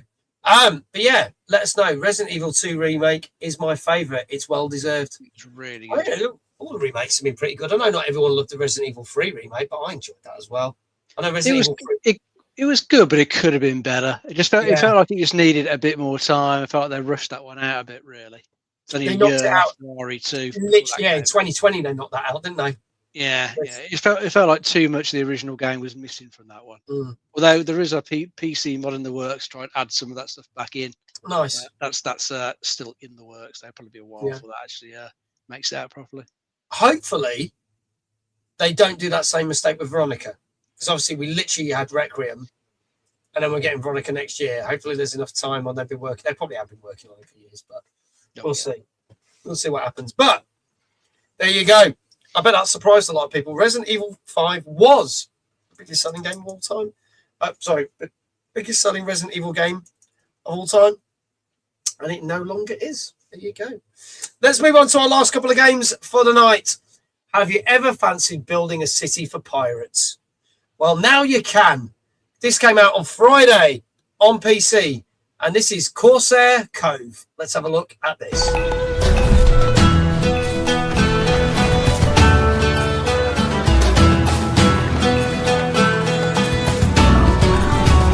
The pirate's way of life is under attack. Our very survival hangs by a thread. But this is where the dream begins, mate.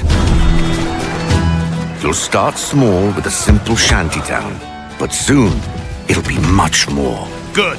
Now we can build a ship. Build wherever you like, and reach heights others wouldn't dare. Keep your crew happy, set up production lines, and run a tight ship.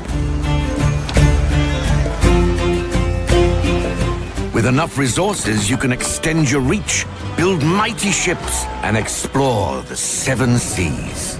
No scars, no glory. We must survive this assault any way we can. Will you rule the seas, plunder great treasures, become a legend, or dare to claim it all?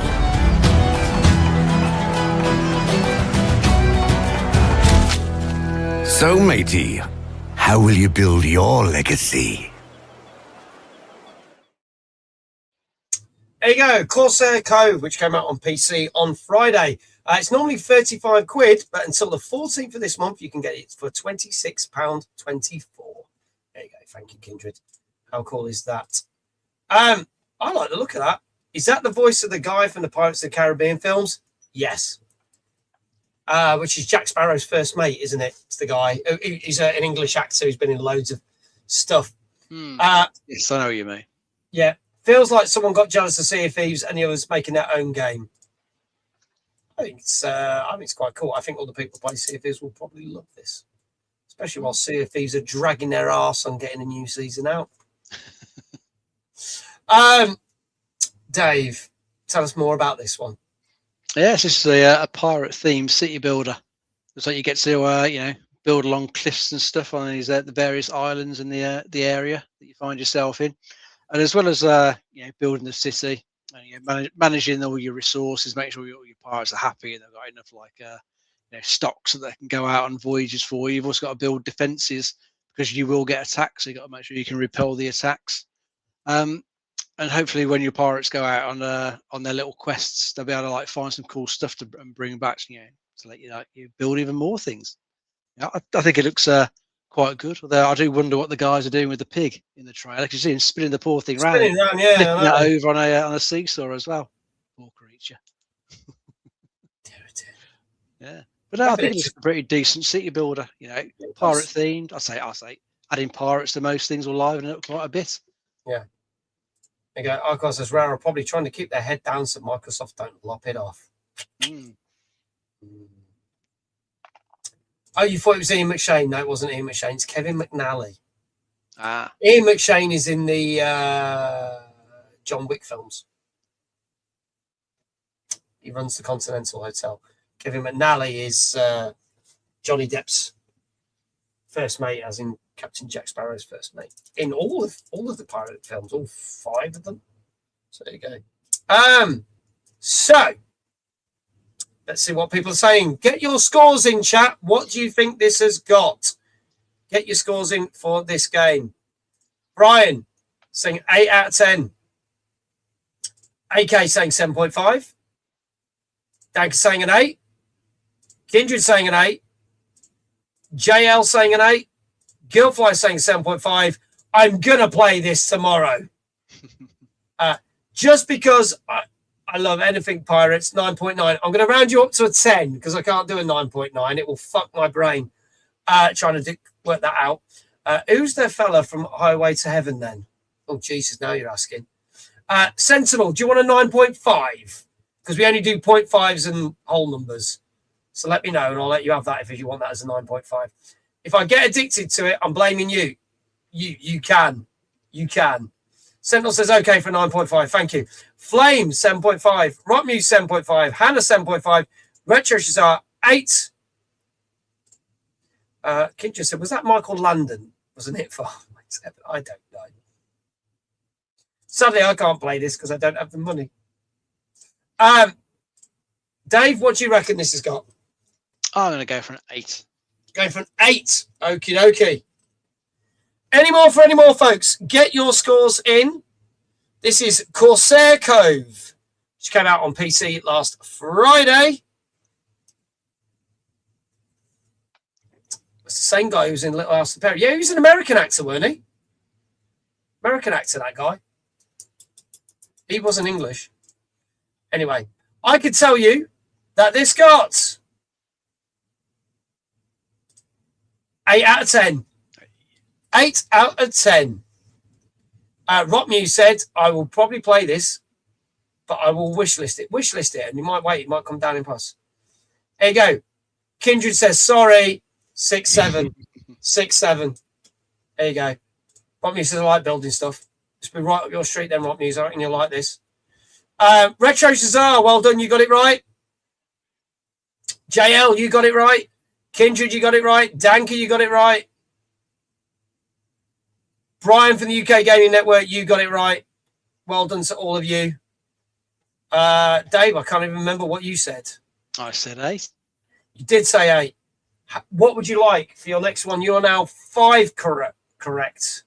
Yeah, you can do some more spinning on your chair, mate. All spinning. Someone killed Kindred for that. Probably. Also, Brian. 6-7. There you go. Hannah's like, damn it.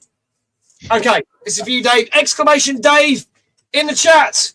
Here we go. Dave!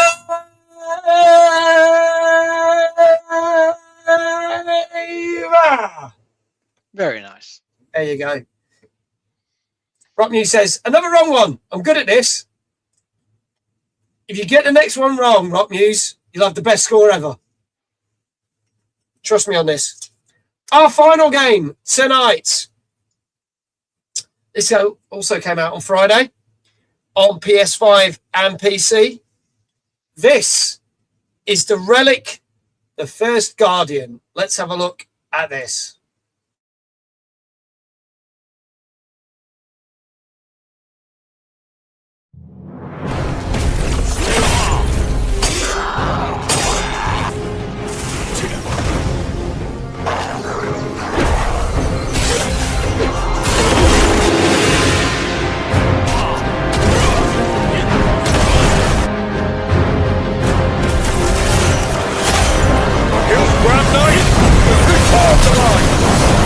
Shield up!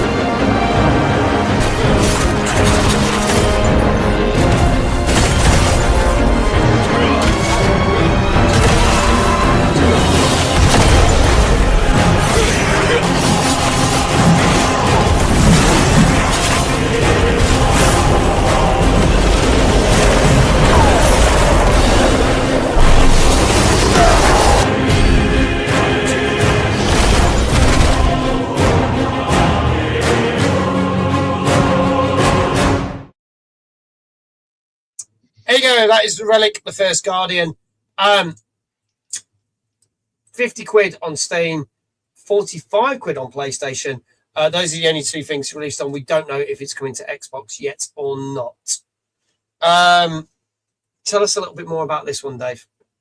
Yeah, it's just another action RPG. Gives you sort of vibes of like Dark Souls, Elden Ring, anything like that. I think in this one though, in the storyline, some sort of great relic has been destroyed and has left the world in a fairly shattered state, and your character is trying to find a way to fix the world again. But it looks like you were doing as similar sorts of, if you were doing any sort of Dark Souls type game, trying to survive, the enemies in the levels, get to the bosses, and probably die to them countless times to try and learn their attack patterns, and then finally beat them and move on. Looks okay from what I can see in the trailer. A review I looked at earlier wasn't very favourable for it, so I don't know if that's across the board or not.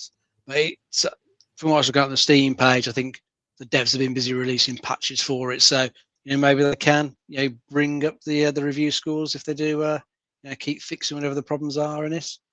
But I think if it's £50 at the moment or thereabouts, and it's not doing too well review score wise, it's probably one to wait for a sale at the moment, or at least wait and see if the dev does manage to patch it and get into a better state.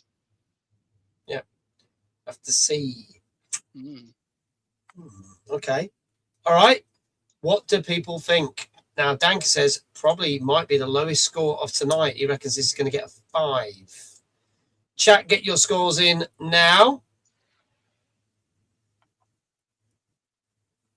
Rock Muse saying a 6. Dave, I'll ask you while we're waiting for chat to kick in. I think I'm going to go for a 6. Go for a 6 as well. Yeah. Okay. Has chat gone? Oh, there we go. Trickling through. There you go. They've all gone to make a cup of tea. Yeah, all went to make a cup of tea. They weren't interested in this game. JL says a 6. Hannah's saying a 6.5. Oops. Brian's saying a 5.5. Icar's saying a 7. Skarzar Star saying a 6. Flame saying a 6. Kindred doesn't know whether to go for a 5 or a 5.5 on this one. A 6. Danka said the chat did reload for me. There was obviously Twitch was slow at pulling the chat through, so there you go. It's all right. Another Twitch issue. Kindred 5.5. Any more, folks? This is the Relic, the First Guardian. Came out on Friday on PC and PS5.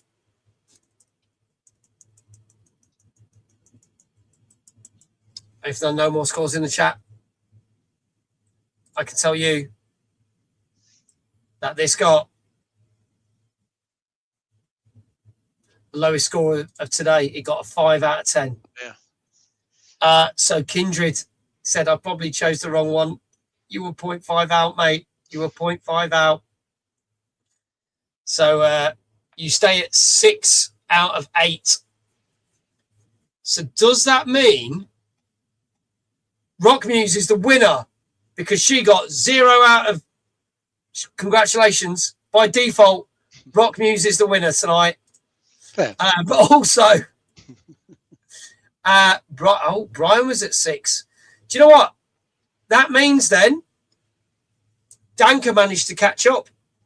So it means that Danka, Kindred, and Brian got 6 out of 8. So congratulations to you three for the most rights, for the most numbers. Right, there you go. There you go. Well done to all of you. So there you go. So 4 winners tonight. Danka, Kindred, Brian, and Rock News. There we go. Hannah got 3 out of 8. Well done to all of you for having a guess. It's all a bit of fun. I wish I could say we could give away prizes, but maybe when we get a really big sponsor, then maybe we could give prizes out each week, but who knows? Yeah, get backed by, I don't know, Sky or something, or get backed by IGN and then get bought up and then all get sacked. That's not what IGN are doing to a lot of things recently. Scar says absolutely 0. Absolutely 0. Moving on to our final bit of the night. But I won the hearts and minds of the chat. So who's the real winner, says Iquel? I guess Dave Johnson would argue with that.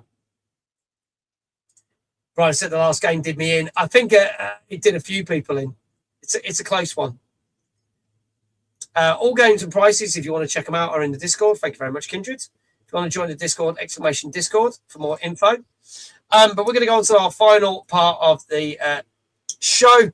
and that is when we look at the charts. And this week we are looking at the PlayStation 5 charts. What is selling well? What's crept in? Let's have a look. These retail charts are accurate as of yesterday. So, at number 10, down 4 places, Assassin's Creed Shadows. At number 9, re-entering the chart, Resident Evil Requiem.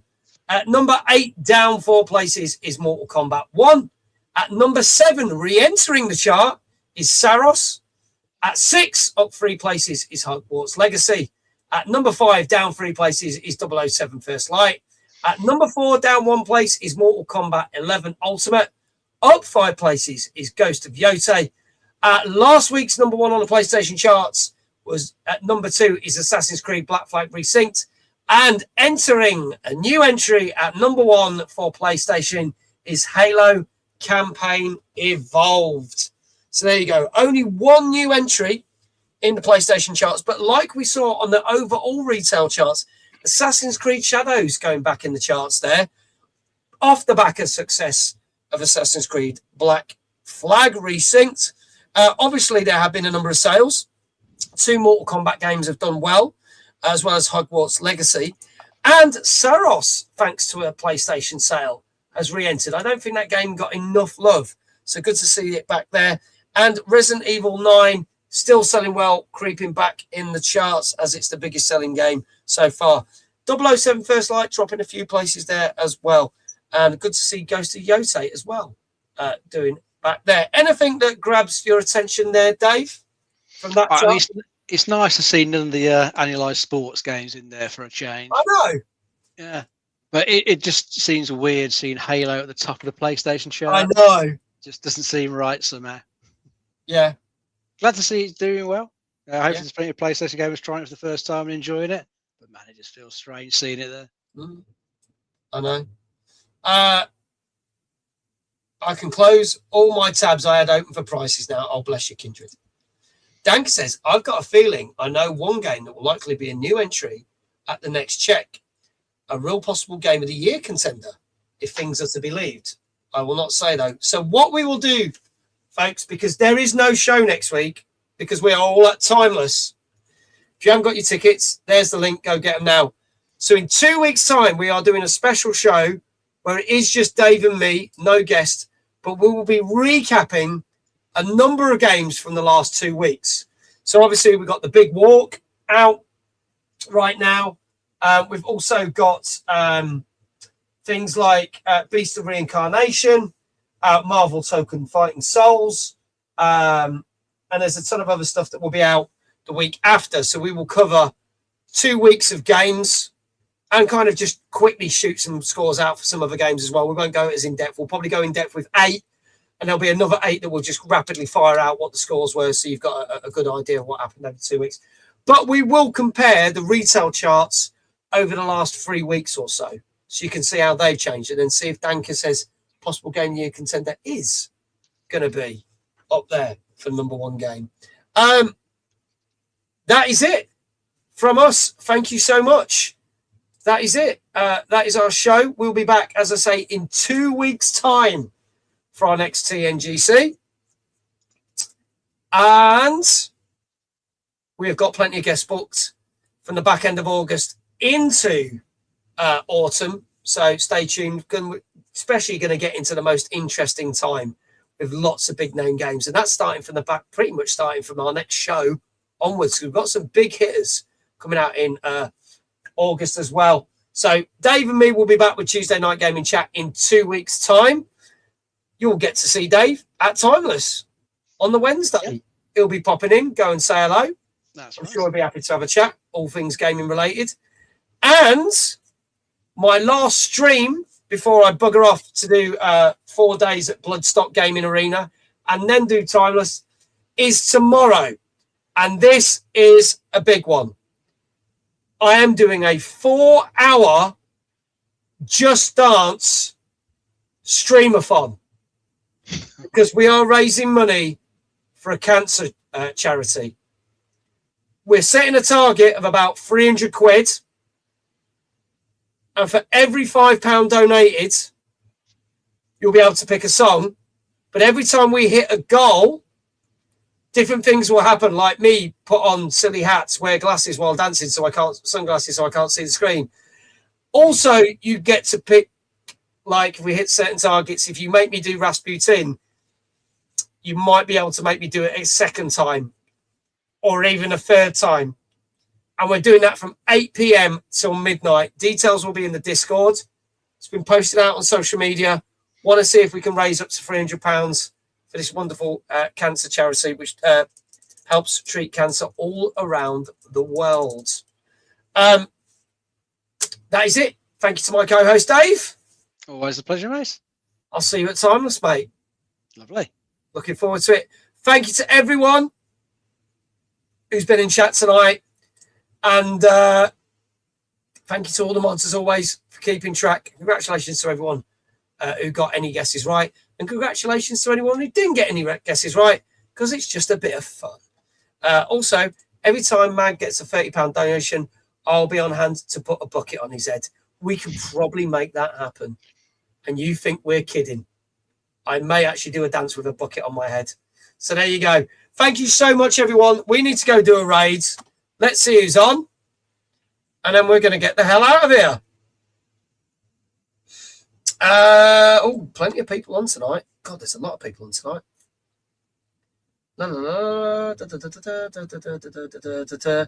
I think we go for the wonderful man that is Mr. Soulstrike. Not raided him for a while. He is playing Liza P. And in August, we do get the new definitive edition of Liza P coming to Switch 2. So let's go raid Mr. Soulstrike. Awesome musician, awesome streamer, and just generally a wonderful guy from Wales. That raid will start when the end credits have rolled. And I shall see you tomorrow night at 8 o'clock, folks. 8 o'clock. Thank you so much, everyone. And thank you to everyone who's been doing the sponsor. You've literally got an hour if you want to give it a whirl. Exclamation Marvel in the chat. Just by downloading it, you'll help out. That's it from us. Thank you so much. See you very soon. Take care. Bye-bye. Good night.